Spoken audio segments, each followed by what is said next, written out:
Hey there, super friends. Jonathan Levy here, and stick around because in this video, you are going to get an all-access behind-the-scenes look at my private, members-only mastermind group. As some of you may know, late last year, we launched our very own exclusive members-only mastermind group, the Becoming Superhuman Mastermind. The idea behind the mastermind was simple. Every single month, we bring in a top thought leader on an area of their expertise, ranging from sleep to getting rid of bad habits to improving your willpower and even things like lucid dreaming and meditation. That expert comes in, picks out different goodies that we send to you included in your membership, and then they lead a full month challenge on Facebook Live, guiding you through every aspect of what it is they teach best. We also send you all the goodies you need in the mail, and you get exclusive discounts worth more than your entire month's membership on things like supplements, events, online courses, biohacking gear, and more. Now, because this is a private members-only group, most people have not had the opportunity to go behind the scenes and actually see what happens in this group. But we wanted to open the kimono, show you guys exactly what happens in this group and why it's so incredibly valuable. So in this video today, you are going to see the first ever challenge that we launched with my good friend, Dr. Benjamin Hardy. I actually flew all the way from Israel to Phoenix, Arizona to be with Benjamin and conduct this challenge. We conducted it 100% live on Facebook, and members of the community were able to participate. And as you'll see, it was an incredibly high value, high engagement, and life-changing lecture. And there were 4 of them in that month's challenge. So if you enjoy this challenge and you want to be involved in the mastermind live, I want to encourage you to hit the link below and join us today. So here it goes, your free preview of the Becoming Superhuman Mastermind.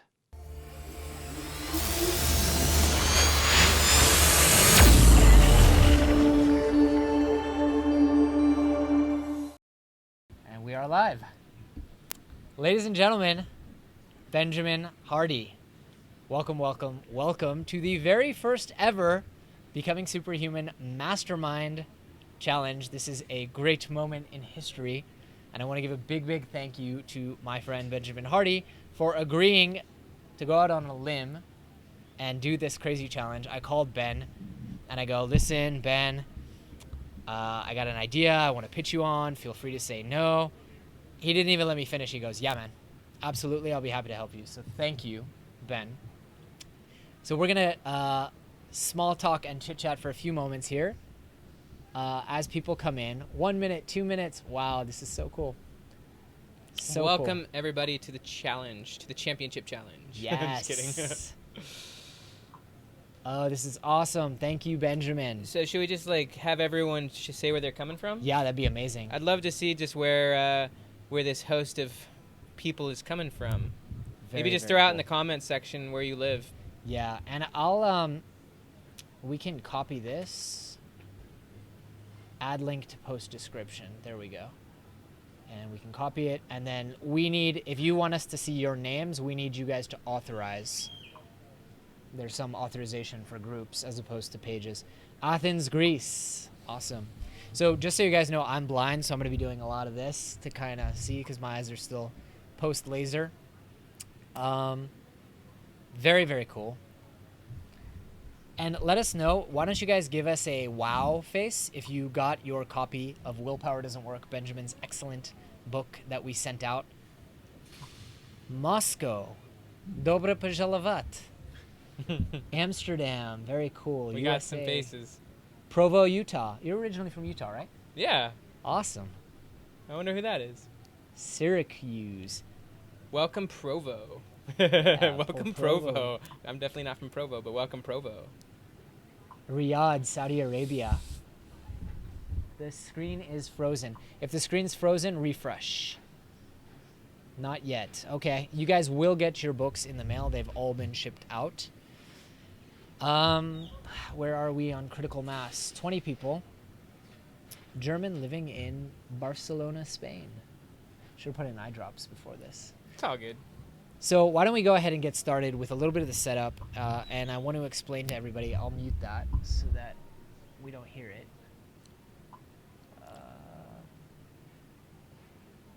Great. And I'm not sure what Kitchener is. That's a different app. All right, there we go. So, welcome once again, Benjamin. I'll tell you guys why I wanted Ben to be the first challenge. Willpower is kind of the foundation of habits, obviously. We all know that habits are the way to succeed piece by piece by piece by piece. In fact, most of you joined this mastermind because I did a Facebook Live and I said, okay, every week on our podcast, we've had 200 of the world's top experts in everything. I mean, we had Ben, we've had Tai Chi masters, meditation masters, and every week I try to give someone a skill, a habit, or a routine to make themselves better. I mean, that's the whole becoming superhuman, right? But none of us do it, myself included. And it comes down to, in large part, willpower. And as Ben's going to talk about, it comes down to community.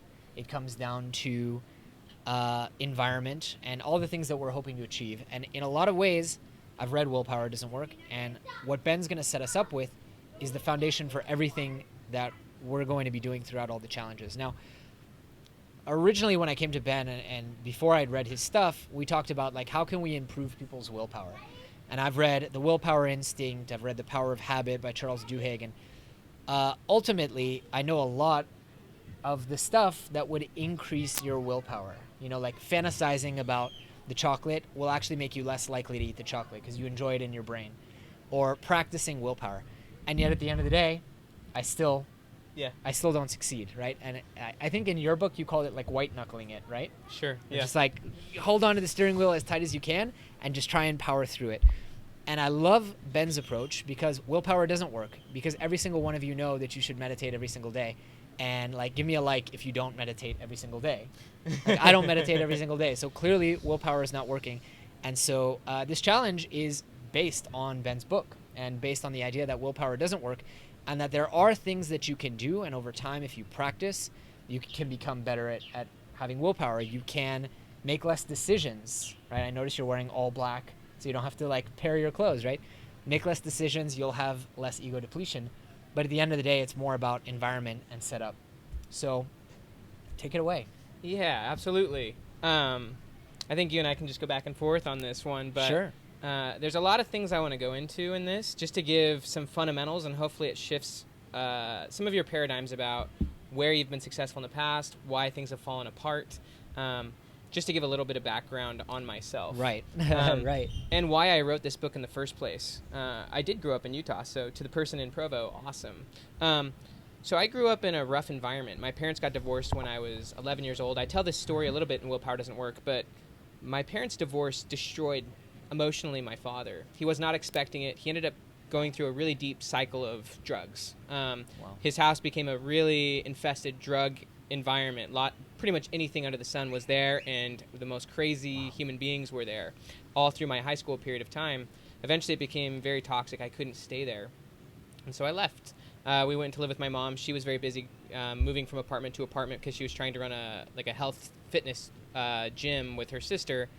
And basically my life had zero stability from basically age 11 onward, and it created this addiction cycle in my family between my brothers, myself, and ultimately come age 19 years old, I barely graduated from high school, and very unhappy, was not doing anything. I was actually playing World of Warcraft about 15 hours a day.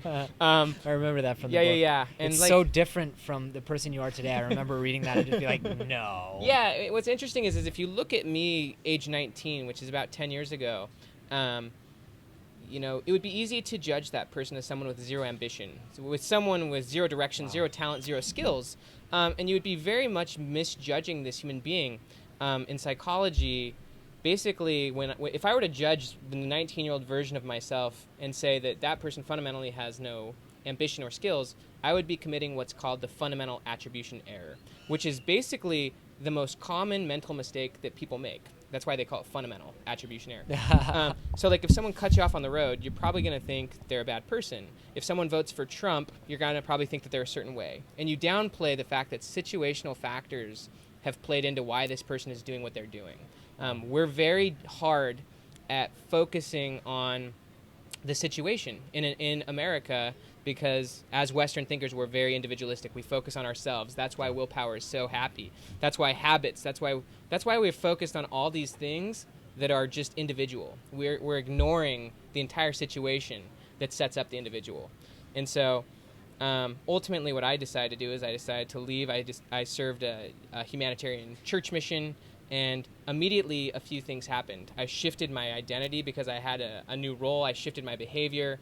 I shifted everything I was doing, and immediately I had a completely different level of freedom to be whoever I wanted to be, and I went through this amazing transformational purging experience where I learned that I could, I learned how to learn everything that you teach. Right. And I could not have done that in my prior environment. So after a few years doing this, I went back home, and immediately I felt this dense experience where everyone around me only saw me as the person I was before. And for 2 years, you have to realize my transformation was huge. I'd read tons of books, filled stacks of journals, spent 2 years helping other people.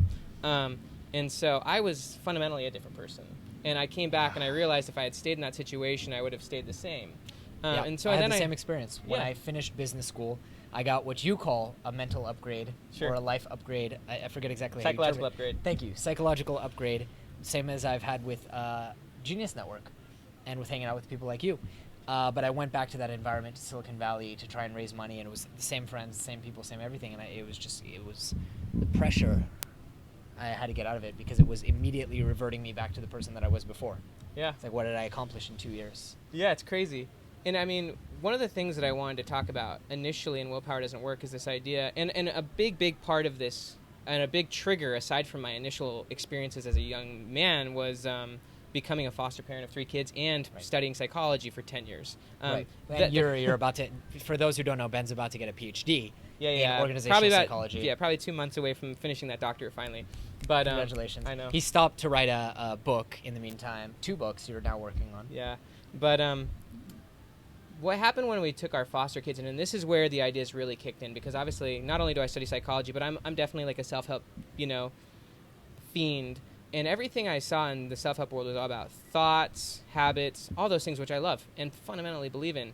But I never really saw anything that addressed environment fully. Right. And I'd been studying addiction because that was such a big part of my past. And in studying addiction, I realized if you really study addiction deep from the side of trauma, where you're trauma is what creates addiction, you can't white knuckle your way out of a trauma. Ultimately, you need help. You need to get vulnerable with other people. You need a supportive environment. You need to figure out emotional strategies to get yourself out of that. But you also need community and vulnerability and all that stuff. You can't actually. Willpower often drives the addiction deeper. But when I brought my people get into shame spirals, right? It's like, why can't I do this? Why can't I just stop? Why can't I this? And they start to beat themselves up. I mean, that's how. So my addiction, in the sense that you would think is not my issue, but my issue is the beating the self up. Yeah. And it just makes me less and less likely to do the things that I want to do. It's like, I want to work out. Why didn't I work out? I'm such a piece of crap that I didn't work out 5 times this week. And then it makes you not want to, Yeah. So it's a downward spiral. It's very painful. The willpower approach to growth, so as Joe Polish, a friend of ours, would say, willpower is essentially trying to fight a silent battle. It's about trying to do it by yourself. Willpower is fundamentally an attempt at doing it at the individual. You're trying to combat either an environment or you're trying to overcome some problem, when it's so much better to get help, to get community, to get you know what I mean. Totally. And I love this concept of psychological upgrades. I think everyone in the mastermind, and this is why I thought of you, everyone in the mastermind has just committed to a psychological upgrade. They're now surrounded by 150 other people who are super committed to personal growth, who are committing to one another. Every month we're going to take something on, we're going to do it together. And I mean, you talk a lot in your book about accountability, about setting up systems that don't allow you to fail. Yep. So where do we get started? We got 4 weeks together. Yep. I'm really excited about it. Yeah. So I think one thing I want to quickly address, since everyone in this group is now in a new environment, is that the possibilities in each environment are different. That's why I brought up the component of my foster kid. So I think we'll talk about just the rules of every environment, because every environment has different rules. And there's different possibilities, different choices within each environment. So what you and I can do together because of what we both bring to the situation is different than if I was hanging out with someone who didn't know what they were doing. You know what I mean? We bring different things to the table, and so it provides different sets of possibilities. Yes. And so I guess just a really simple example is there's no way that we could be actually filming this if we lived 100 years ago. Right? Because we live in this era, not only could you fly from across the world and I could fly from Florida today, but we're filming this and being able to shoot this. Like, because we live in this age with technology and stuff, we now have different ability to make choices. Yeah. And so that's like a contextual component. Like, without this environment, we could not even fundamentally be doing this. And so in certain environments, you have way better choices than in other environments. Right. My foster kids, for example, when they came from a really broken environment, they were so limited in their potential versus when you bring them into an environment where they now have tutors. They have, like, good parents who are, like, watching them. Like, and so one thing you want to really realize off the bat is that your ability to make choices is based on what's surrounding you.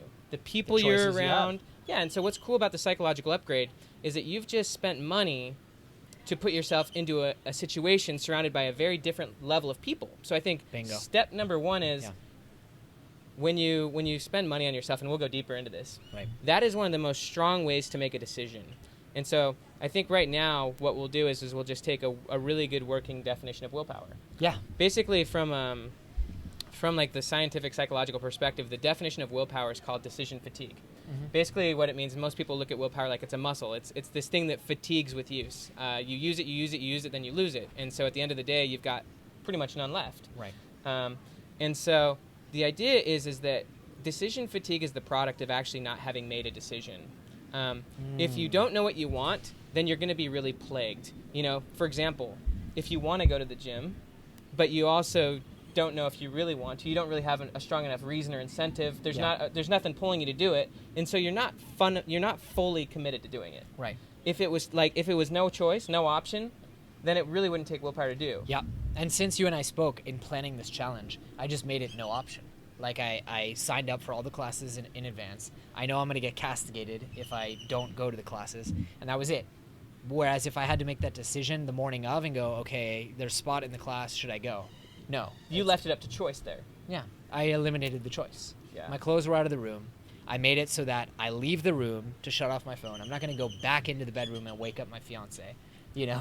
Yeah. Avoid it. So I just eliminated the element of choice. And now it's like, and also on the days that I'm not going to go, I'm not going to beat myself up about it because I chose ahead of time not to go. So I love that. And I love this whole element of decision fatigue, right? And ego depletion as well. Same thing. It's the yeah, same thing. Exactly. And so we could get into so much about like choices and how those deplete. But I want to ask, because you mentioned the muscle thing. And I think immediately when people think of a muscle, they think, well, then I can make this muscle stronger. Elaborate more for me on why we can't just improve our willpower. Like, why can't we just practice and get better at it? Yeah. Well, the idea is of course we all need and use willpower from time to time. The problem is that most people don't look at it from a first principles perspective. Mm-hmm. If you, just as an example, it takes 0 willpower for me to not drink alcohol. I haven't drank alcohol for over 10 years. Right. Like, it does not take willpower. Right. Because it's a decision that you already made. It's a decision I've made. It's a habit that was developed. It's part of my identity. It's part of my environment. It's part of every component of my life. If I'm in an environment where people are drinking alcohol, there is 0 willpower involved because I made the decision, and I have 0 judgment towards anyone that does it. I'm just using this as an example. You could use this exact example for eating sugar or for making millions of dollars, whatever it is. Right. Whatever it is that you've created this identity and this life around ultimately becomes what you do. Right. So I think that just to make it simple, everything we do is, so the definition of habit is what psychologists call automaticity. It means that you can do it automatically. You can do it without thinking. Okay. Willpower requires that you actually have to think about it. You have to grind the wheels. You have to think about what you're doing, and you're wearing yourself out. That's why it fatigues. And so the idea is you want to set up situations where you don't necessarily have to think about stopping yourself from doing something stupid. Yeah. You want to be, that's basically, so in psychology there's 2 types of motivation. There's approach and there's avoid. Okay. Most people, when they're thinking about willpower, they're avoiding something bad from happening. They're avoiding the sugar. They're avoiding the alcohol. Right. And so they're trying to stop themselves from doing something. That is a really backwards approach to behavior. What you want to do is you want to put yourself in situations where you can be on offense, where your mind can be thinking strategically about what do I want to do next, because you've already made a big decision about a goal that you're trying to make. You've invested, let's just say, in a group now. So now you're invested, now you're committed. And so rather than trying to stop yourself from doing something. You actually want all your attention to be on moving forward. That's approach. That's motivation. And so, like, as opposed to kind of like trying to fight off. Yeah, you're trying to like ward off like bad options anyways, right? Got it. And so the true definition of decision, if you look up the Latin root, is that it means you've cut off all alternative options. Right. Psychologically and in the atmosphere, you've cut off the options. Like, it's no longer a choice. Like, and so then is what you ultimately want to do is you want to put yourself in situations that facilitate what you do want. Yeah, I love that, and I actually use this in a conversation with my fiance. She has difficulty with decisions, and because she'll keep options open. She'll make a decision, but that decision's not FOMO, a real decision. right? She's got all this FOMO. Not just the FOMO, but like, well, wait a minute, hold on. We haven't signed the contract yet. Let's go interview a couple more people. And it torments her. And I told her, literally I told her what you told me, that the definition of decision is you've closed all the other doors. And the beauty of that is once you've closed the doors, you don't have to think about it. It's like it doesn't exist. Brendan and I were talking about how Eckhart Tolle says the past and the future don't exist anymore or yet. And so it's like those options no longer exist. I've completely eliminated them. And as you said, same with me, alcohol, I don't even think about it. It's one less thing that I have to deal with. And someone recently asked me, like, well, why did you stop drinking? You were never an alcoholic. It wasn't a problem for you. I said, yeah, but the problem for me was I would go out and say, I'm not going to drink tonight.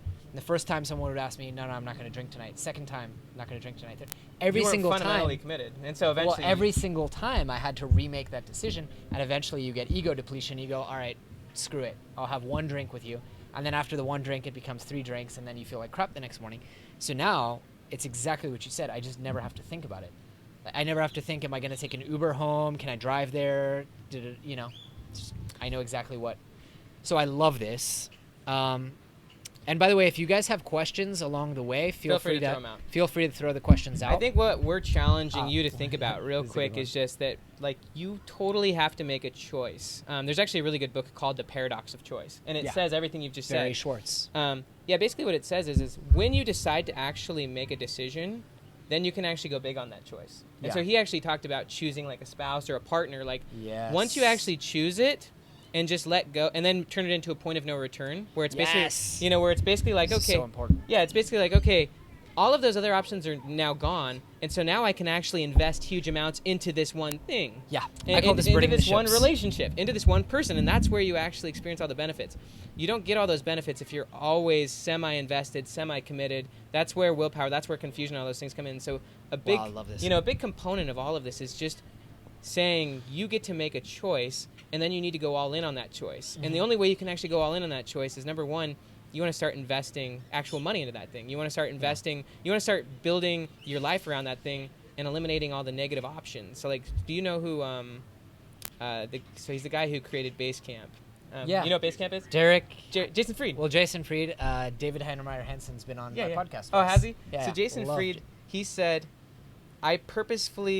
he says, I am very intentionally uninformed. He said, I don't want to be influenced by that much. Same. The idea is he's already decided what he wants, and so he doesn't even want to be informed by all of the possibilities of things out there that are outside of his decision, because he knows that stuff could confuse him and muddle him. And so he purposefully remains, he's fine with the fact that, I'm okay with the fact that I don't know everything out there because I'm committed to this thing and I'm committed to going big on this thing. Same, and I've sacrificed a lot for that. Like, I just learned that a friend of mine is 8 months pregnant. I didn't know that.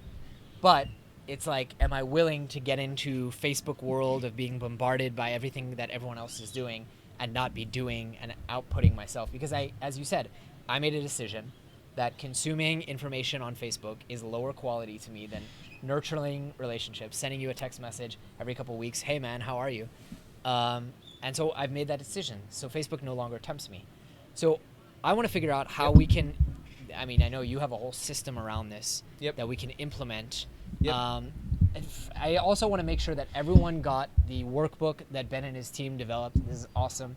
I'm going to share a screen real quick and just show folks. Yeah, feel free to go through that. And if you have any questions about it, we're going to be having these conversations 4 weeks. For 4 weeks. And so, definitely dig into it. And if you have questions, hopefully hopefully a lot of these things are actually intended to shift your perspective, because if you think about it, if you've attempted things from the willpower approach for long enough, you've realized that you probably aren't getting the results you want. What's really cool is when you shift your approach to making powerful decisions, investing in those decisions, and then proactively putting yourself in strategic environments. Yes. Then what happens as a human being is that you begin to quickly adapt to those environments. It's really important to realize, first off, that you've already adapted to an environment. It's the environment you find yourself in every single day. It's the environment you find yourself comfortable in. 95% of your behavior is subconscious because it's triggered and tailored through your environment. Right. And so what's cool is how fluid and flexible human beings are. If you start putting yourself in better environments, better situations, then your brain, neurochemically, like the mirror neurons and stuff, you begin to quickly shift. And you begin to, I'll just give an example. We're both here at the Genius Network annual event. Oh, yeah. We both, Huge number one, shift. invested to be in this environment, which immediately upgrades your psychology. And the reason why it upgrades your psychology is because subconsciously, your life is a product of what you believe you deserve. Yes. You know what I mean? And We were so, talking about this with Huli. yeah, so like you're limited by your belief system of what you think you can have. And what happens is and that belief is the product of your behavior. There's a concept in psychology called self-signaling. Basically what it means is that every time you perform a behavior, you signal back to yourself the type of person you are. So if you eat a cookie, basically what you're signaling to yourself is I'm the kind of person that eats a cookie. We have a very working definition of our own identity. Our identity is so fluid, and it's literally just being sent back to us based on the behaviors we perform. So if you wake up at 5 in the morning, you start to wonder, am I the kind of person that wakes up at 5 in the morning? Right? That and then started happening to me. Yeah, over the and if last you start month. doing it for a while, all of a sudden you've shifted this belief system about who you think you are. Well, what happens when you start investing money into a particular thing or a goal or an environment is that you have this belief system about what you're worth, right? And then all of a sudden you start investing in yourself. And then all of a sudden you shatter this perspective, and that's why it's called a psychological upgrade, is because all of a sudden your subconscious now has re-registered who you think you are. I've got two things to say on that. One, I experienced in the last 2 weeks exactly this with the morning stuff, because for the longest time I was like, I'm not a morning person, I set up my environment. It's a great way to totally continue to reinforce that to yourself, by the way. Exactly. I call it the intellectual or psychological Pygmalion effect. Yeah, you call it signals.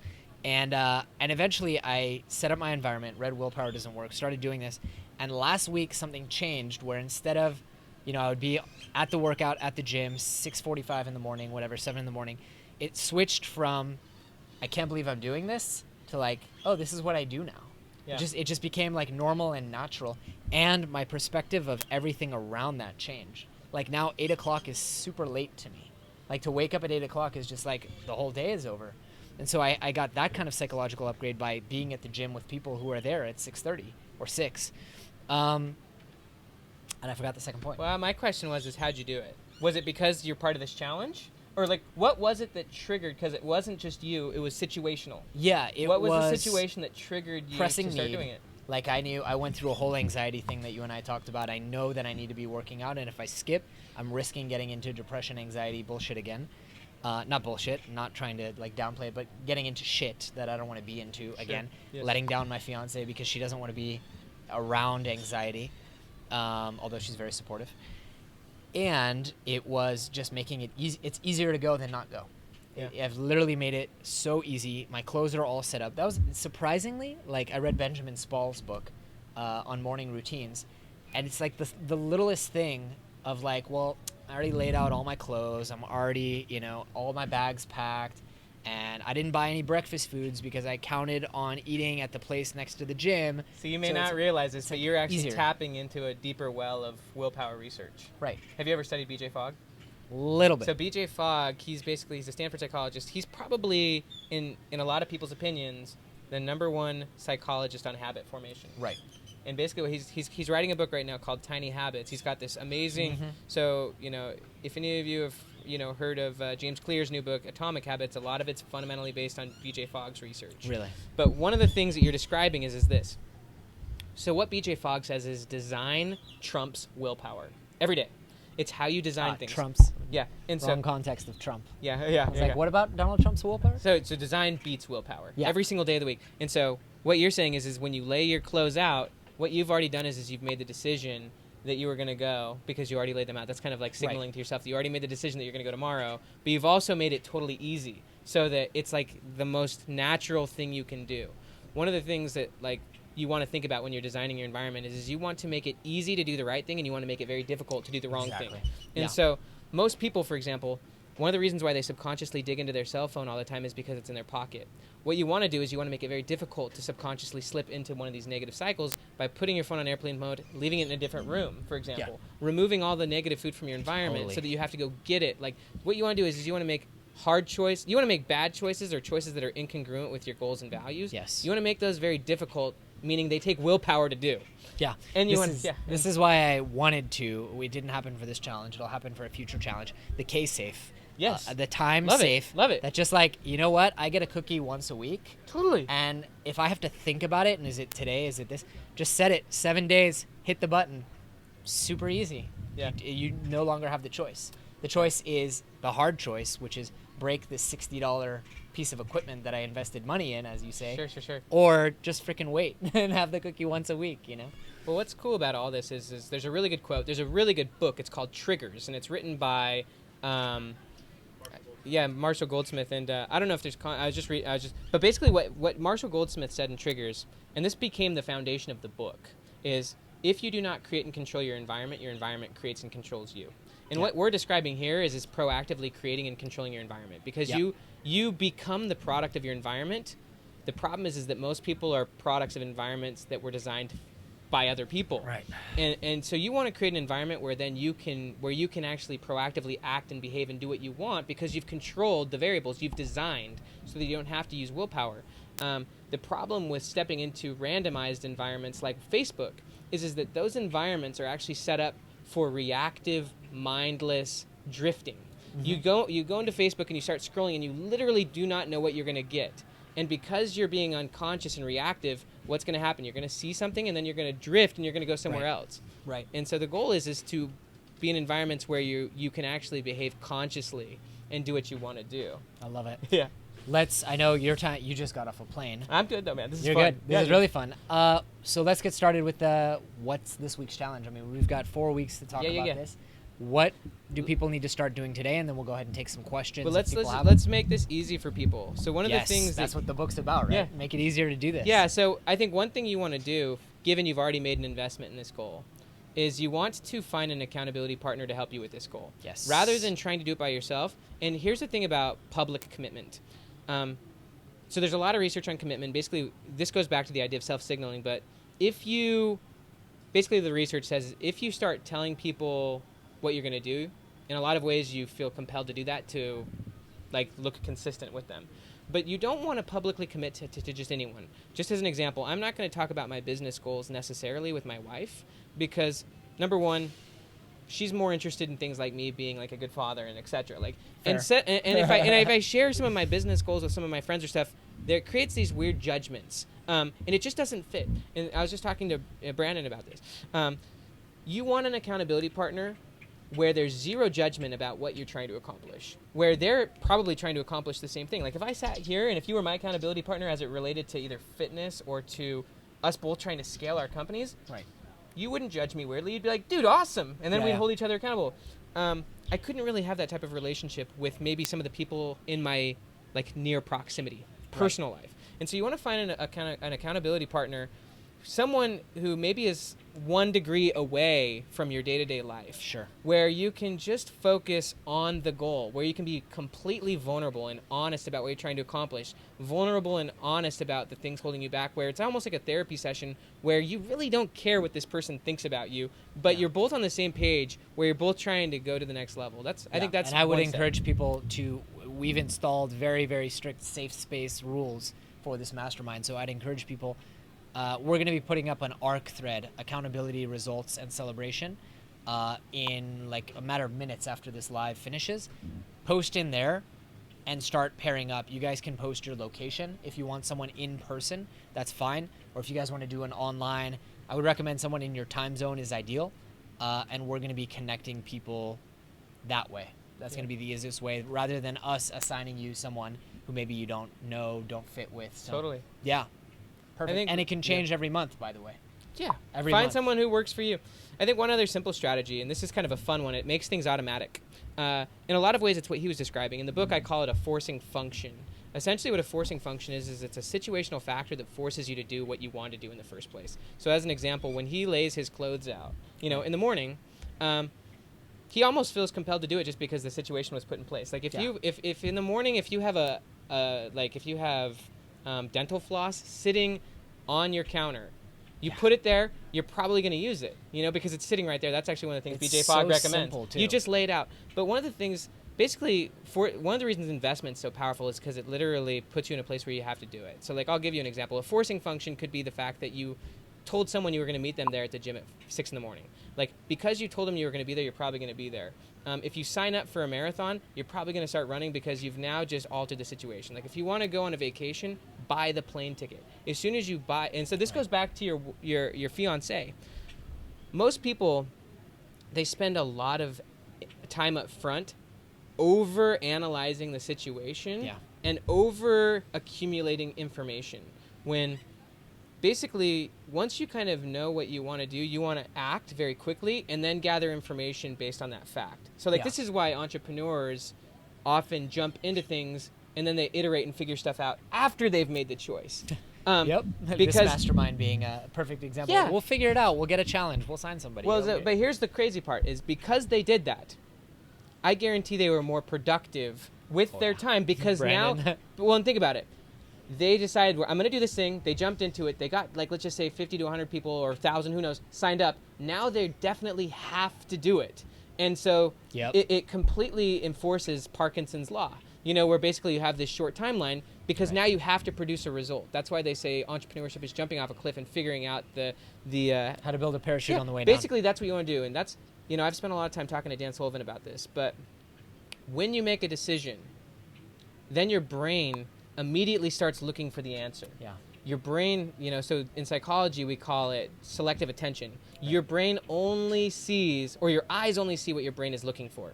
And totally. The reticular activator. Yeah. And so once you make a decision, let's just say you commit big to, running a race. I don't really know specifically what the goal of this month is. This month is so let's get into that. That's a really big question. Ben and I talked about this, and we were like, we should have a token thing that people all work on.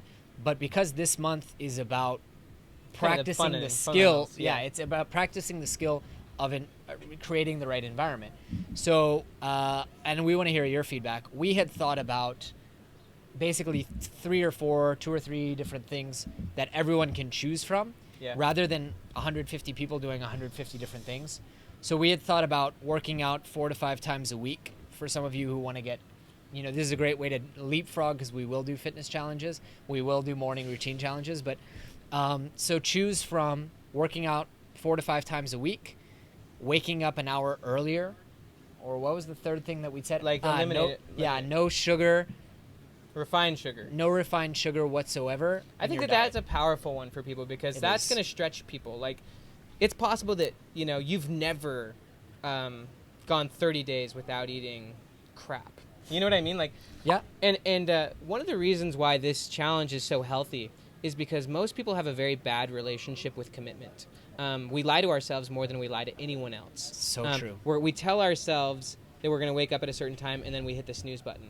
And every time you do that, you basically eliminate confidence. Because confidence, when you really dig into the psychology of confidence fundamentally is not what creates success. It's actually successful behavior that creates confidence. Yes. Your success is basically your own measure of self-trust. If you believe in yourself, if you believe you're going to do what you say you're going to do, then you can have confidence. If you don't, you can't fake it. You actually can't fake confidence, which is really interesting. You can fake ego, but one of the reasons why you need to just pick one thing and do it for 30 days, even when it gets hard. And we're going to spend the next 4 weeks going into strategies for how you can emotionally deal with it, how you can, set up situations and designs to make it easier, is that you need to develop a relationship of confidence and of trust that you can actually do what you're going to say you do. That's why decisions are so important. When you make a decision, you need to follow through like Tony Robbins always says this, but he says decisions are different from preferences. A lot of people have a preference that they want to be successful, but they didn't actually decide it. Yeah. And if you really dig into all the old school self-help stuff, I'm talking Think and Grow Rich, they say that the basics of success is that you must have a definite purpose. You must be fundamentally, you have to be definiteness of purpose, right? You have to say, this is what I'm going to do. Yeah. And then if you really actually do it, you have to create the environment that facilitates it versus going against it. You just have to set up conditions to make success inevitable. And so I think the big takeaway you really want to take just in this first month is to choose one thing that's a stretch goal for you, maybe something you've never done before, and do it. Even when it gets hard, and you might fail a few times. Yeah. And be okay with that. This month is about really practice. It's about practicing the skill, and so Developing we're going to them. come back. And someone had a great idea, which is like going back, because we will falter. Like if we do a 5 a.m. challenge a year later, how many of us are still going to be sticking to it? And so going back, because willpower doesn't work, and setting so up don't do it with willpower. Right. Actually, if you're going to wake up at 5 a.m., do it with someone else. Yeah. Have a phone call every day at 5 a.m. where you talk about your goal for 5 minutes. Have something in place so that, do the design. Design beats willpower. And so if you're going to go to the gym, invest in yourself. Actually get a personal trainer. It may be out of your comfort zone, but remember, there's a psychological upgrade that occurs when you do that. I actually call it now, and I'm writing about this. This is freaking cool. I call them now subconscious enhancing behaviors. Because they're subconscious enhancing environments. They're subconscious enhancing experiences. There's this idea, like a mind stretched by a new experience can never go back to its prior dimensions. And so certain experiences, I love that. That's why I'm so excited about this weekend, is because we're here at this event, and my perspective is okay, this is going to be a subconscious enhancing experience. I know that, and there's certain behaviors that are subconsciously enhancing. There's certain behaviors also that take you the wrong way. Going onto Facebook and reactively scrolling, it actually reinforces a low subconscious belief system. And so what I would challenge you to do, and this is kind of a high level of investing in yourself and taking your standards to a higher level, do something you would not have done in the past. Because if you do what you've done in the past, then your future is going to be predictive of your past. Do something different. Maybe invest in a personal trainer. Maybe spend a little bit more money on yourself than you would want, and have that appointment be earlier than you would normally wake up. Because you've invested, then you're going to be more committed. And because the situation's set up, and you don't have to do it with a personal trainer, you could have just a workout partner, or you have a partner with you for like this 90-day challenge or this 30-day sugar-free, whatever direction you go, and maybe design for it. Maybe have it so that the winner or loser, takes them out for a dinner. Right. Just set it up and do it with someone else. Don't do it by yourself. The purpose is actually to not exhaust your willpower. The purpose is to get used to designing situations and creating these forcing functions that make it so that actually success becomes inevitable. You don't have to do it with willpower. That's what we're trying to say is that you can actually develop habits in a more intelligent manner. So let's transition. This has been amazing, first off, and I could go all day, but I'm really glad that we have you for 4 weeks. Let's transition. First step people need to make is making a choice and eliminating everything else. So I saw someone in the comments. Choose your challenge, whatever it is. Yeah, someone already said, I've been doing all those things, so go to bed an hour earlier. Or just choose one thing. Spend an extra hour with family. Choose one thing, and then post, I guess in the comments here, or maybe post in the accountability results thread is an even better way, and find yourself a partner, make a commitment to that challenge. That's the first thing. I guess that's also making it public, right, and setting a short timeline. What else do people need to achieve this week to set them up for success? And then next week we'll start doing the troubleshooting and that kind of thing. I think just decide the one thing you're going to do, the one thing you're going to go big on. If you're already doing these things, then what are the results you want that are relevant? Choose the one thing that you really want, and then, actually get an accountability partner and actually start to think about your environment. Start to think about the things that are stopping you from having it. Start to design it better. And so I would just say, by the end of this week, you've decided what you want, you have an accountability partner, and you've invested something in it, and you've began doing it based on design. I think that let's just keep it simple. Yeah. And then I'm going to pull up real quick because we have an overview, so I want everyone to know what we're going to get into next week and so on and so forth. Let me just scroll through that with my lousy eyes. So this week, I'll show people this. I think, they already see my screen. Perfect. Didn't know that. That could have been embarrassing. This week, folks are doing fundamentals and decisions. So we've now covered the fundamentals. Do you know what you really want? We've talked about the real meaning of making a choice. This is awesome. We're right on track. You got a good memory. I was wondering. I looked for this document and I didn't think I had access to it. That's really funny. You do, you do. I was looking for it. So next week we're gonna do troubleshooting. So things are, I mean, I hope for everybody that this 1 hour conversation has just fixed your ability to set a rich environment.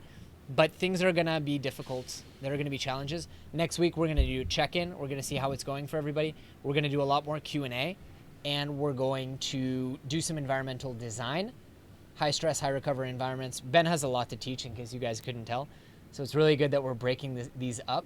Week 3, we're gonna get into forcing functions and investment. We'll go deep. So we're gonna check in, we're gonna go really deep and optimize further, and then start to think about also what are the more challenging things that we can do. I want you guys to know and be prepared that I'm using you guys as my forcing function, and I want you guys to use each other as the forcing function. As I said in the Facebook Live, a big part of the reason I want to do this mastermind is because I want someone to push me to wake up at 5 a.m., to work out 5 days a week instead of 3, to strictly stick to paleo and 100 other things that I want to do. I want to do Tai Chi. Well, think about how easy it is for him because he's got this entire group to be accountable to. Right. See, his accountability is embedded within this environment. Bingo. You know what I mean? And so I guarantee he's going to do it because if he doesn't, he's going to look like an idiot. And he's so fraud. Yeah, he's so overly invested. He's got 150 people staring at him. And so what you want to think about is obviously you're not the one running this particular group, but how can you design situations similarly? And we're going to meet. I want to give you guys an element of that accountability and that forcing function. And so we're going to be doing Zoom meetups, and people are going to check in. Yeah. I'm expecting people, every week there's going to be a new thread where you are expected to report in, whether you do it daily or weekly. I want to see pictures of the 5 a.m. wake up. I want to see selfies of you in bed at 9 p.m. if that's your thing. I want, food logs. Like, share. Don't be worried about being that guy or gal who overshares. This is a fresh environment. There's different rules. Fresh environment. Yeah, there's different rules in this environment, so play differently. Yeah, and exactly. The rules of this environment. Be different in this environment. Yeah. But actually put pictures of yourself, before and after pictures, which you wouldn't feel comfortable doing in a different situation because that's fine. Yeah. Maybe that's not appropriate in those other situations, but in this situation, it's very appropriate to be vulnerable and honest. Right.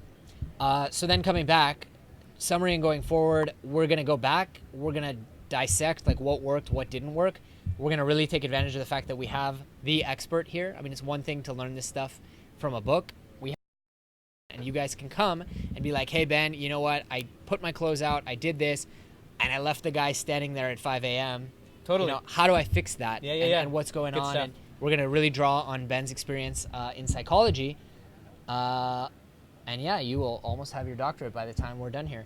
I want to make some time for questions. Anything else you wanted to add? One last call to action. Yeah. Next week, we're going to be doing high stress and high recovery environments. What's really exciting for me about this conversation is I think me and John are going to find a really unique synergy because he's a learning expert. And the high stress, high recovery environments, and I'm not going to go into it now. That's what we're going to be talking about is optimal environments so that you can be living in a flow state as often as you can. Basically, psychological flow is based on the situation you're in. And so the type of environments we're going to be talking about next week are how do you optimize flow when you're working and how do you optimize flow when you're recovering, because that's how learning occurs and that's how growth occurs. But that's chapter 3 in the book. So if you read nothing else, and hopefully you read more, but if you read nothing else, read chapter 3 in Willpower Doesn't Work, because that introduces the concept of high stress and high recovery environments. Right. And I think people who aren't familiar might be like, oh, we also got a journaling course as a bonus.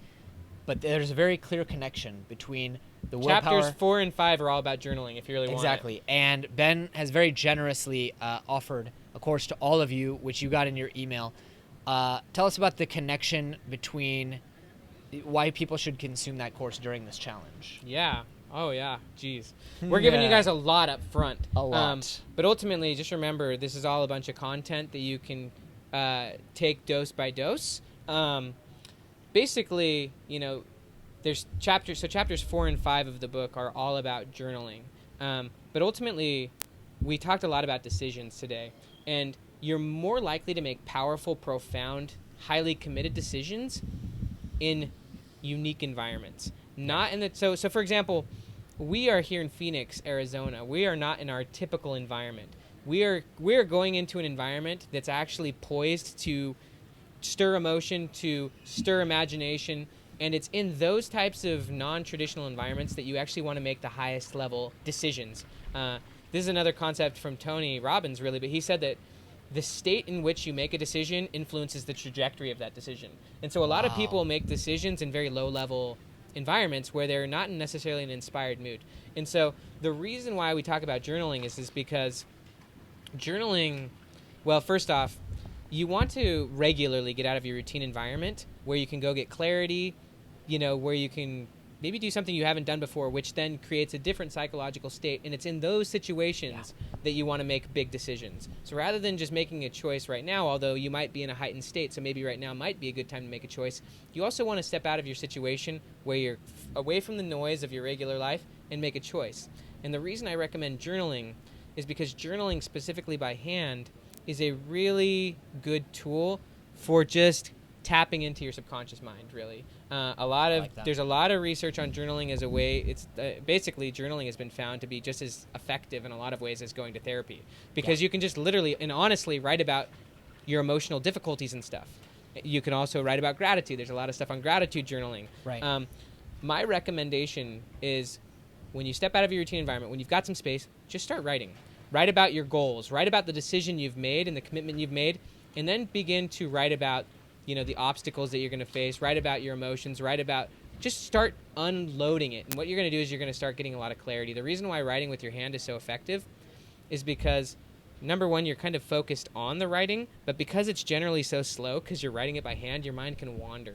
And while your mind is wandering, yet while at the same time being focused, then your subconscious mind can create epiphanies. And so literally when I'm journaling every single day, I'm writing, and through the process of writing, I get tons of insights, ahas, and then I'm like, oh my gosh, like that's how I come up with all my articles. Yeah. And so like when you've made a decision and then you start writing about it, you're going to start getting a lot of ideas around that decision. That's your subconscious mind priming you and throwing out all these amazing things. And so the journal becomes this amazing vehicle for not only getting really clear on what you want, but then strategizing about how to do it. Whether it be reaching out to certain people. You might get the idea, I need to reach out to this person because maybe, they can help me with this, or I can help them with that. You really don't know where those epiphanies are going to lead you, but the journal is a really powerful tool. And then in the morning, obviously, there's a lot of research on morning pages and stuff. Yeah.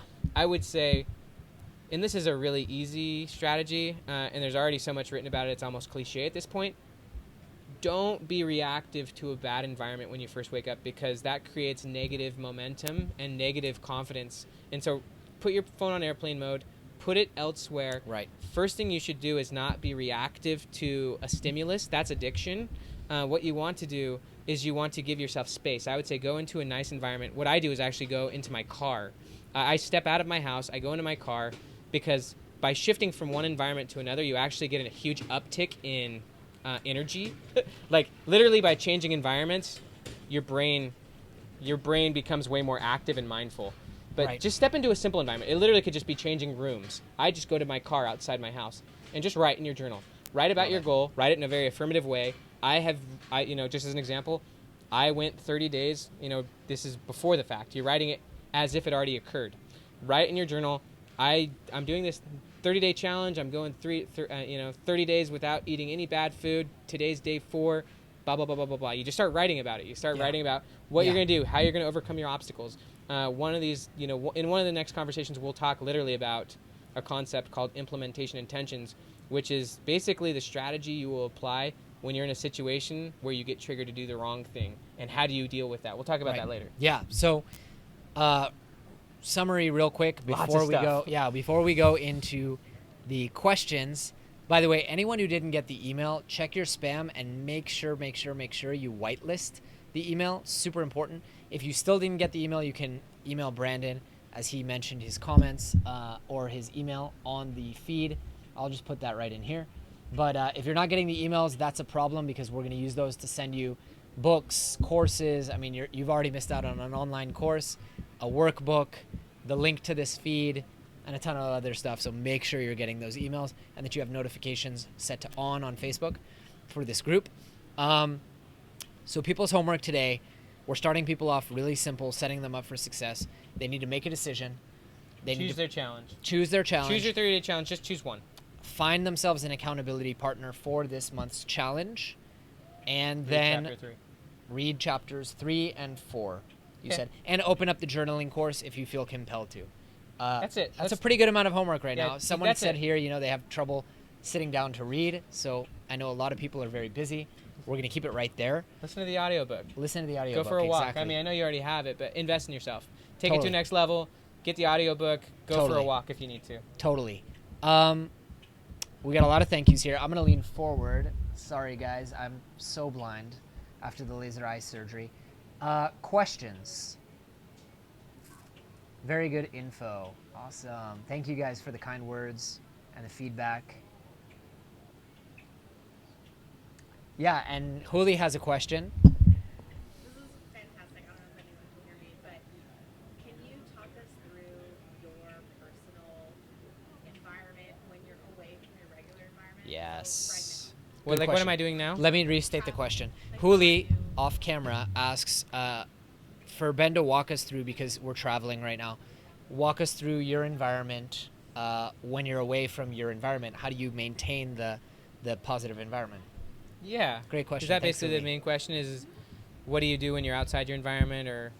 Yeah, how do you reproduce what you normally create at home when you're in these regular routines and environment? How do you recreate that when you're traveling? Yeah, I actually don't try to recreate it.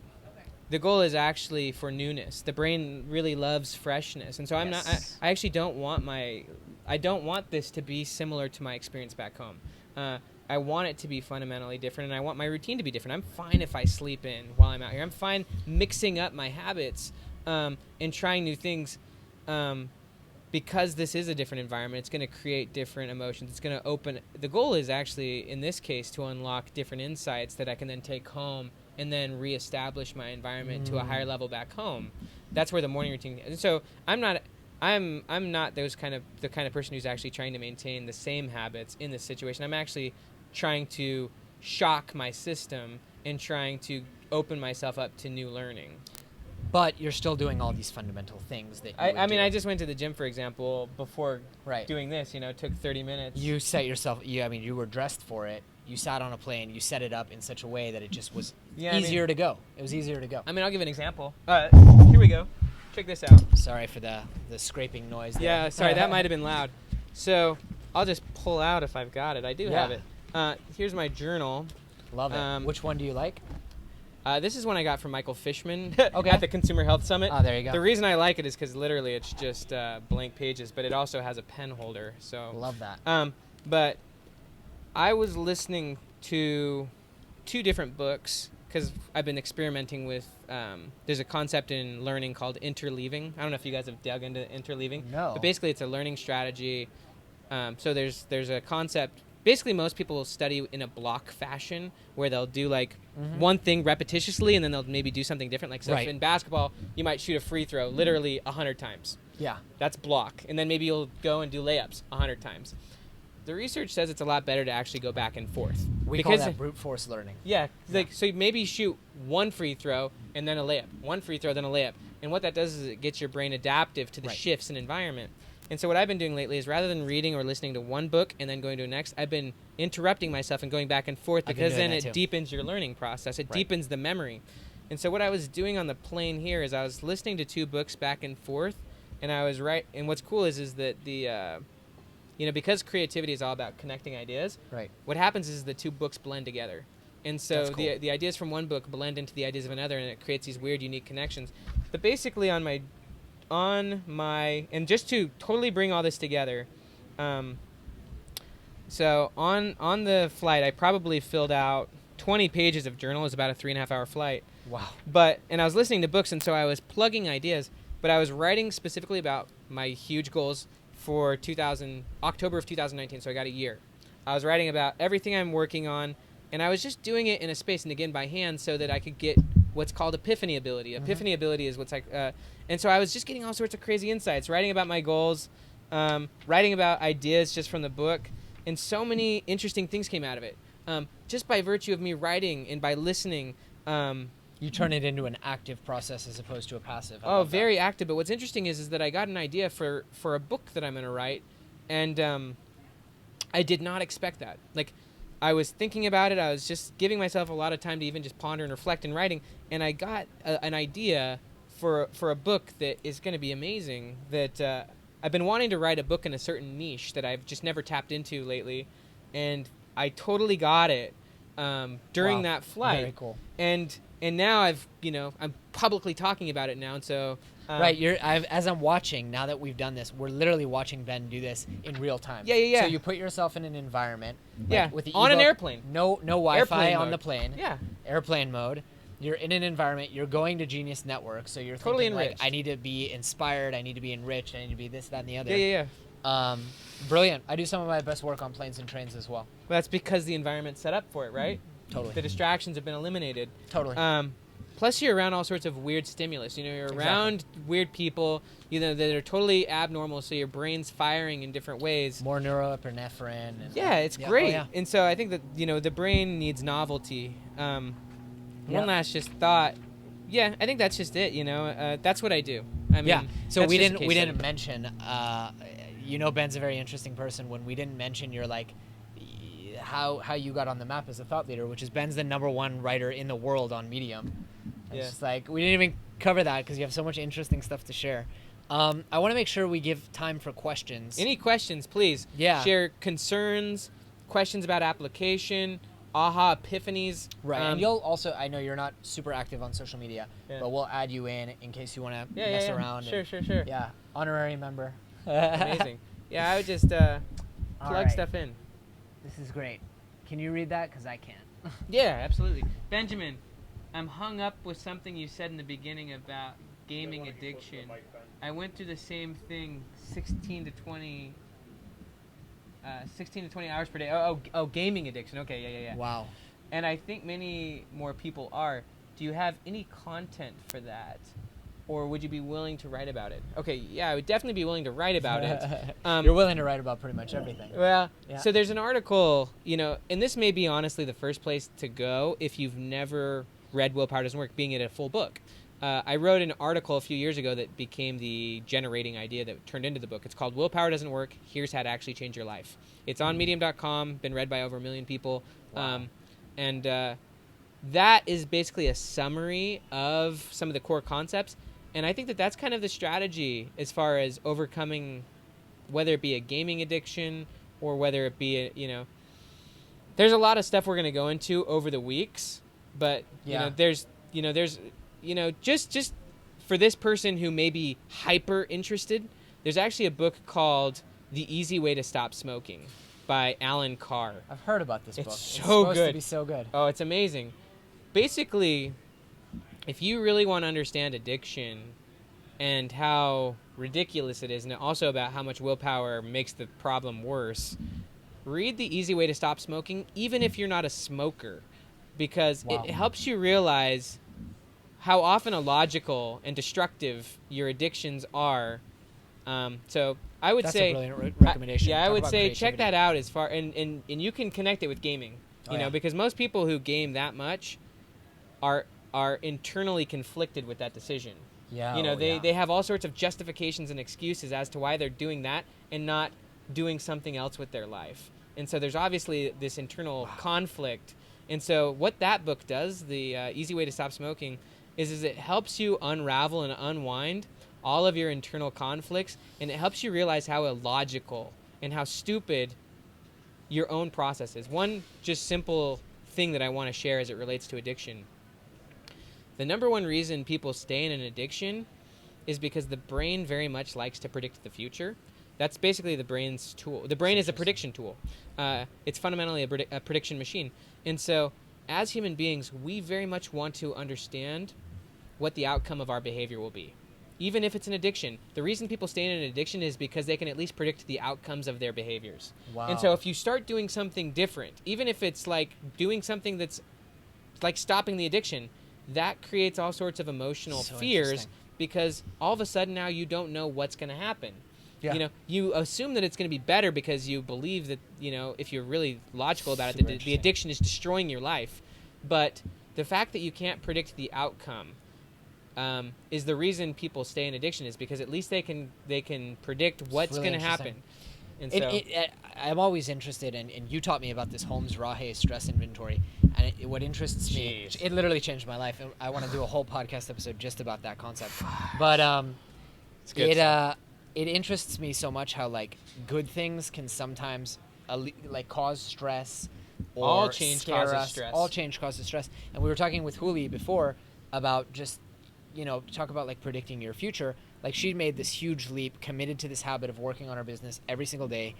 And then when she succeeded and came here, like there was that rush of uncertainty of fear is like, what's this going to be like? What have I gotten myself into? Like, who are these people going to be? 100%. You just threw yourself into hard. extreme vulnerability. It's hard. Even though it's beautiful. Like That's good where thing. growth happens. Right.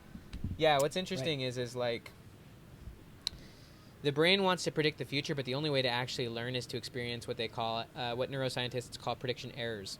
Just as an example, like when a child touches a stove, they incorrectly predicted what would happen. They touched something, it was very unexpected what happened. That was an error, a prediction error, and so then it forms some deeply embedded memory, which is heavily emotional, which then reshapes how you view things. And so that is emotionally traumatizing. Learning in general is traumatic. There's a reason why people avoid learning and why you need to become emotionally flexible, stepping into new environments and situations. And so, basically, the reason people stay stuck is because they are afraid of not being able to predict their behavior. Totally. So give us a thumbs up if everyone's clear on everything they need to do. If this provided value, give us a choice. Heart. Give us a heart. Make a choice. I'm gonna choose a hard one for me. This is gonna suck. I've already committed to myself. I'm going sugar-free. You're going 100%. sugar-free? Yeah. I'm Sugar-free, 30 days, no refined sugar, easy. So I'm gonna go one step further because I'm gonna leverage this accountability. I have a sweetener habit, and I justify it by using stevia, honey, agave, something natural, and not sugar. But I think I'm gonna cut it. I don't want to cut it because What's wrong with sugar? Well, what's wrong with honey? You're right. What's wrong with honey? I was gonna cut it because like Brennan is always like, dude, you drink your coffee so sweet, and I think I do. And then what happens is that, it compounds, and it makes me not sensitive to sweet. What's one important thing in all of I'll this? do sugar with you. Well, one thing in all of this is there's environment, but there's also reason. So like, Darren Hardy talks about how why power is stronger than willpower. Like if you have a strong enough reason to do something, you'll do it. Right. If you have, when the why is strong enough, the stronger the why, the easier the how. Yeah. And so I want you to do something where the why is compelling. And the why can be compelling enough just to develop a strong enough a relationship with yourself of trust. If the why for doing this one thing for 30 days is just so that you can develop a relationship of trust, have that be your why. Yeah. But have a why. If you don't have a why, the how will become very difficult. It will begin to involve willpower. You'll stop. And so when it comes to your commitment, Yeah, you're right. I don't have a strong why. I do have a strong why for 5 days a week at the gym. that's what it should be then. Yeah, I'll do do something that's relevant. Do something that's meaningful. Do something where the results excite you. It's not about manipulating your behavior for the sake of it, because then that becomes a grind. You want to do something that really excites and interests you. Yeah. So this is quite a long comment. Hefty. Yeah, if you want to speed read this real Okay, quick. shoot. Trying to get around this thing. I have a lot of questions about complex environments. I have had and overcome many traumas in my life, achieved physical feats. You care if I scoot this forward a little bit? Go for it. You can take the mic outside if you want. Okay. Yeah, you could also pop the mic right out. There you go. That's perfect. There we go. Yeah. However, I'm currently going through grief again and have recently made the decision to remove the majority of family I had left in order to have a healthy environment for my son and I. Wow. I do CBT on myself. I'm fairly advanced. If you can call in that with perseverance. Okay. I'm a fresh slate now, but I always do better if I can hold myself accountable to someone, but it needs to have meaning. I don't believe that bad things exist, just harder obstacles to overcome. But because I've really broken free from this amount of toxicity before, I find it slightly unnerving. I feel like I almost need purpose within this group in order to succeed in it. What would you, Ben, suggest for my first step? Just the normal working out and journaling? making sure I stick to okay. So by the way, this comment is so awesome. There's a really good quote from Mark Crane. He says that the first step in like improving your life is removing yourself from the environment, that first held you hostage or something like that. Yeah. And so, I think a lot of people are probably going to resonate with this comment that, you've had to proactively step away from certain very important relationships in order to begin living in congruence with the values and the goals that you want to achieve. I think that that's a very admirable thing to do, and it's also very difficult to do. It's very difficult because those relationships obviously have a lot of meaning, etc. As far as the question is, what do you do in this group to succeed? Two things. When it comes to all investments in yourself, and that's what this is, the first reaction that most people have is to think about, how can I get a return on this investment? So most people in this group are fundamentally probably thinking, I want to make sure I get my money's worth. I just paid money to do this. I want to make sure I get my money back. That's actually the opposite of what you want to do if you want to get the most out of this investment. That's called a transactional relationship, where you're trying to be transactional about what this is all about. If you want to take this investment to a transformational level, what you want to do is rather than focusing so much on getting back what you think you deserve, you want to be a giver, not a taker.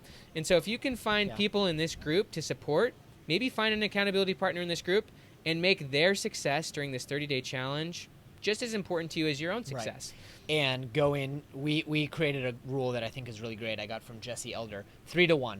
For every comment you share or question you ask, for everything you take away, support 3 other people, like 3 other things, be a giver. So 3-to-1, if we all do that, it's going to be exponential. Because every person who goes on and is like, hey guys, I couldn't make it today at 5 a.m. I really need some support, they're going to go on and support 3 other people. It's going to be magic. Yeah. I think use the group.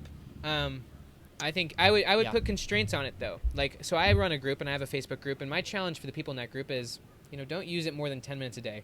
Be very intentional about environments like social media, or else you get sucked in and then you find that 15, 30, 60 minutes went by, and then the group is using you versus you using the group. So be intentional about how you use the group. Be a giver within that group. Be supportive.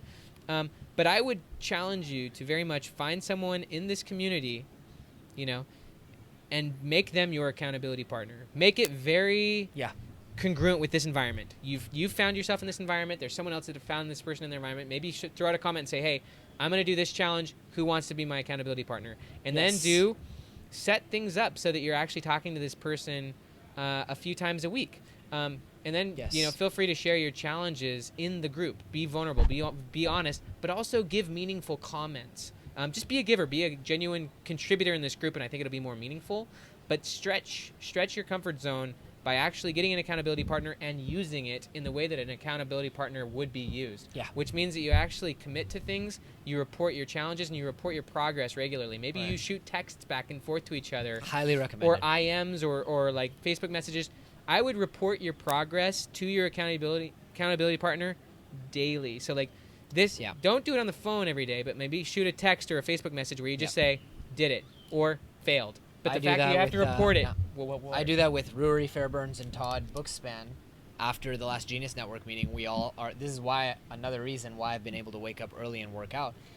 We're 3 guys in a group, and I feel ashamed when Todd and Rory, who have like 2 kids a pop, wake up at 5 a.m. and do their whole thing, and I can't like muster the courage. I also want to share a story about being a giver. When I joined Genius Network, Ben was one of 2 people. The other was Cameron Harold, who told me, you have to do this, and here's what I recommend. And Ben recommended, be a giver, just give. And I read his article that he wrote about Joe Polish and about Genius Network. And I was like, you know what, I'm going to do the same thing, and I'm going to do it from a superhuman perspective as opposed to a habits and environment perspective. And the amount of good that has come into my life. Transformational relationship. Yeah, like my relationship with Joe Polish, with his entire team, with you, with Cameron has transformed because I came to that first meeting and every meeting since as give. How can I give value?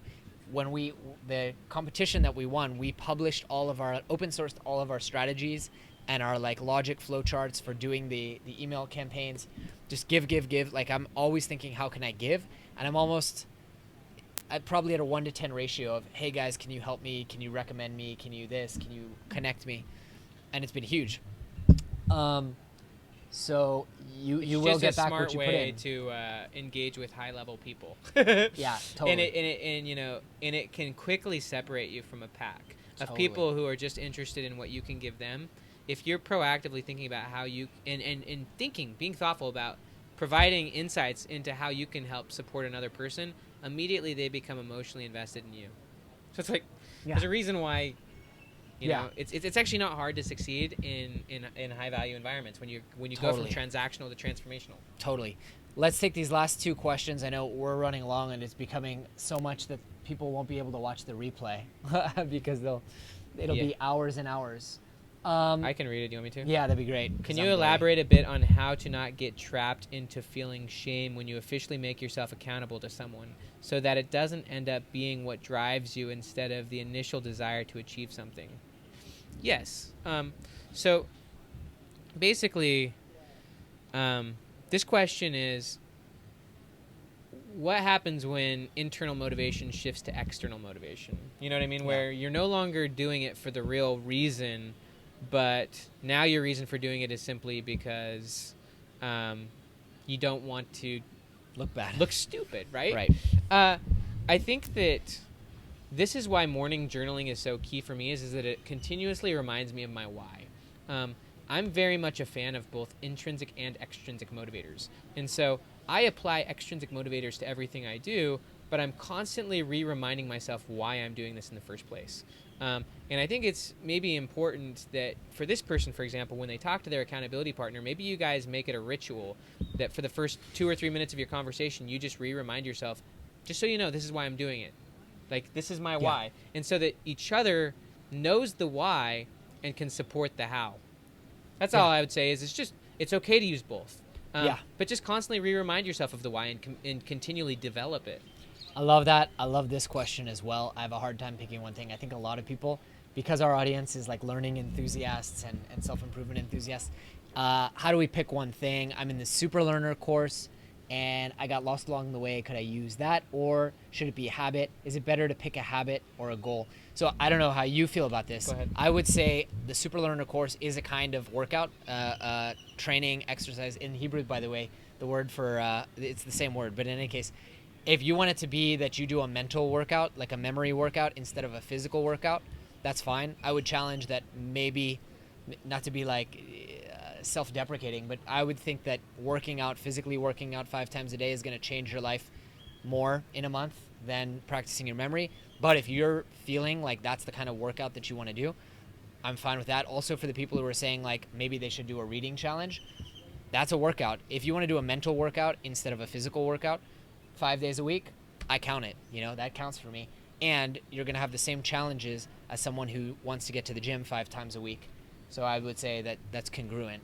Yeah, when it comes to just choosing one thing, obviously we all have, complex lives. I have multiple goals.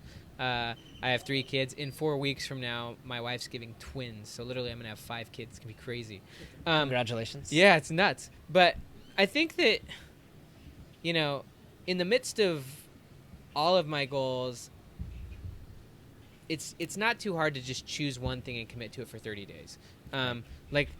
I think that the question assumes that it's hard to pick something, which it is. And for this person who asked this question, I would actually look at your life, and be honest, be brutally honest about how often you've truly committed to even one thing. A person's success in a lot of ways is how far they can go. According to my belief system, a lot of people could become, let's just say, professional writers, professional entrepreneurs. Even getting a PhD is more of a endurance than a sprint. It's just like, how long can you do something?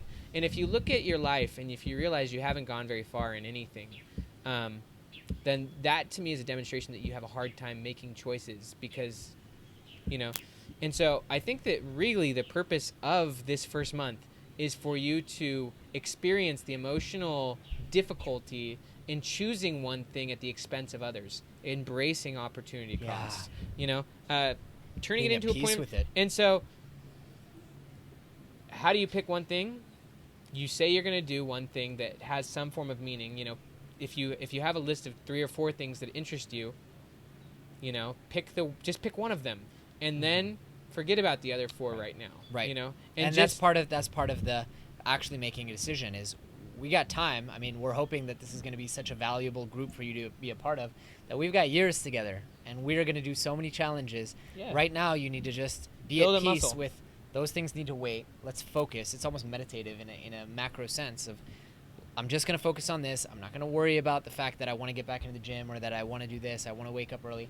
This month, it's just no sugar or just wake up or just whatever. yeah. And this is a means to an end, and that end is empowering us to succeed in every single challenge. So the what you choose this month, put thought into it, choose wisely, but don't beat yourself up about the choice, because next month we're gonna, it's not rocket science. I'm gonna pick the things that I'm interested in and that you guys are interested in. We will have an early morning wake up challenge. We will have a fitness challenge. We will have a paleo challenge. So we're going to end up doing all these things. It's just a matter of what's the right timing right now. Yeah, just do something that's personally meaningful to you. Personally, myself, I wanted to go sugar-free anyways because just personally my diet's been a little AWOL. But secondly, I'm actually giving myself a blogging challenge where, over the month of November, I want to write, somewhere between, I want to write 15 to 20 articles. Wow. So that challenge is relevant to my bigger picture goals. And so if you're having a hard time picking something, just pick something that's relevant to your goals. Yeah. Just pick something that makes sense and actually then use this group to make big progress towards it. Use this group to develop commitments. Use this investment you've made. Use this community to actually make tangible progress towards something that you already wanted to do. Yes. So I say Ben has been Solid. very, very generous with his time. Thank you, Ben. Oh my You're a gosh. legend. And I do also want to wish a speedy recovery to the person going into surgery in a week, and we will all be here as a group to support you. And everybody knows what they need to do. Now it's very easy to be excited and commenting and posting. Now it's time to translate it into action. You all have the workbook that Ben's team developed. You all have the journaling course. If you haven't already gotten your Willpower Doesn't Work book, you will have it very, very shortly in the mail. And let's do this, you guys. Get that accountability partner. Yes. Thank you so much, Ben. Totally. All right. Now, if you enjoyed that incredible and life-changing presentation from Benjamin Hardy, I want to let you know that you could be on the next broadcast live with me and top thought leaders like Ariel Garten, Hal Elrod, Benjamin Hardy, and many, many more. So if you want to take advantage of a discounted first month of membership, please go ahead and hit the link below and join in on the Becoming Superhuman Mastermind today. We'll see you in there.